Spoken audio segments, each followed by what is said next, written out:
లేదు, ఎవరు ముందుకు వస్తారు, ఎవరు సరిగ్గా రావలేదు. సో ఇవన్నీ ఉన్నాయి. ఇప్పుడు మన ప్రమోదం చెప్పినట్లుగా మనం హిందువుల ముందు ఇంటి లోపల కులము, ఇంటి బయట మనం హిందువులము అని చెప్పాడు. మనకు వివక్షత అంతరంగము అస్పృశ్యత ఏర్పడిందే కులాల నుంచి.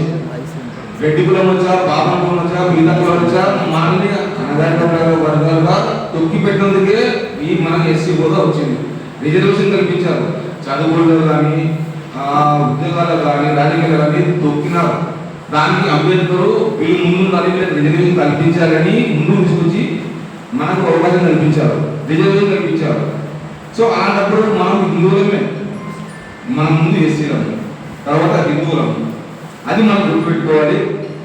అలాగే ఇప్పుడు ఆలయాల వద్ద కానీ ఎస్సీలకు మద్దతు తెలియజేయడానికి మనము బ్యానర్లు కానీ ఏదైనా ఇప్పుడు వాళ్ళ చర్చిలు ఉండదు, వాళ్ళ చర్చిలో ప్రచారం చేసుకుంటారు, ఏకంగా అవుతారు.